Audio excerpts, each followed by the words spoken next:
now let's go to Andreas Umland, an analyst at the Swedish Institute for International Affairs. He joins us from Kiev. Andreas, thanks for coming on to this program. The Kremlin was the side that was actually asking for this phone call with Biden. What's it hoping to achieve here? Well, the intention here of Putin is to get something out of these negotiations from the West, not only from Biden, but also from Western Europe, from the European Union, and to, in particular, get a solution as he thinks it would be appropriate for Ukraine. That is his intention, obviously, and he's now building up tension to press Biden and the entire West into some sort of concession concerning Ukraine's sovereignty.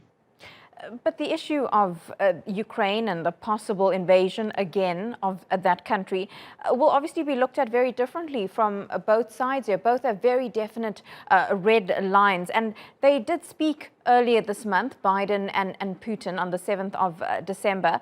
But after that discussion, it seemed that Russia just amassed more troops at its border. How would Ukraine be viewing all of this, especially looking to the US as an ally?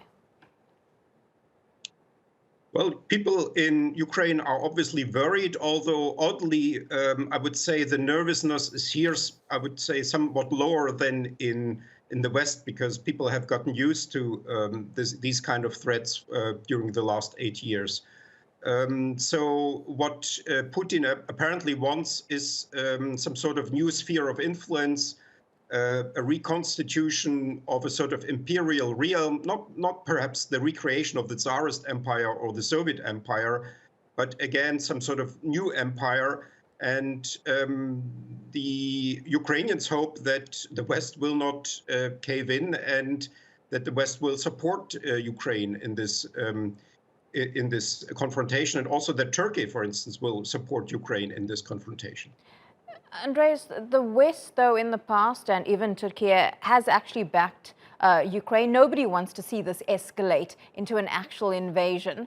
The West, or NATO rather, has said that it's unlikely that Ukraine will become a member, even though that's something that Kiev does seem to want. So how are they actually going to get to some sort of compromise on this? I mean, the US has threatened sanctions on Russia, but does Putin at this stage even care about this? You're talking about this new sphere of influence looking at the Soviet Union, what we've seen in the last few days with the banning of Memorial, the human rights organization. It all seems to be a drive towards that. Yes, it's indeed an odd situation because there's no membership action plan for NATO for Ukraine. There is a formulation in a 2008 declaration of NATO, which says that Georgia and Ukraine will become members of NATO, but there are no concrete plans yet for Ukraine to enter NATO. One of the reasons being that there is a conflict with Russia, and this sort of prevents Ukraine now for entering with NATO. So it's an odd discussion. Another oddity here is that the justification for Putin's aggressiveness are talks that were conducted in 1990 concerning East Germany, and in which representatives of the West and of the US said that NATO would not expand to the East. But that was a time when not only the Soviet Union still existed, but also the Warsaw Pact still insisted.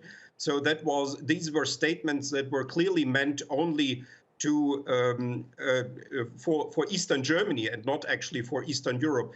And these statements from more than 30 years ago, are now reinterpreted as an agreement, an oral agreement allegedly between the Soviet leaders and the Western leaders that NATO would not take in former Warsaw Pact countries and former Soviet countries, although the Soviet Union and the Warsaw Pact still existed at the time when these statements were made.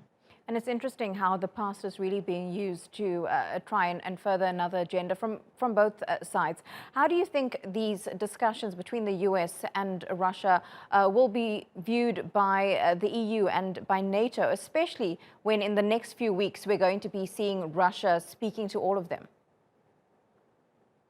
Well, the worry here in Ukraine is oddly that the West is going to be too dovish towards Russia, and that it's not going to be committed to for instance, to the promise of 2008 of a future NATO membership and to the already existing Western support, bilateral largely support that Ukraine is now receiving. So what Ukraine is hoping for here is actually no compromise from the side of the West, although many in the West, on the contrary, think that they should compromise with Russia and that this would be in the best interests of Ukraine. That is not the Ukrainian view. There was already a sort of conciliatory stand of Ukraine in 2014 when Crimea was annexed and Ukraine did not do anything against that militarily. And the bitter lesson from this is for many Ukrainians here that you should not compromise with Russia. You should not take a conciliatory stand.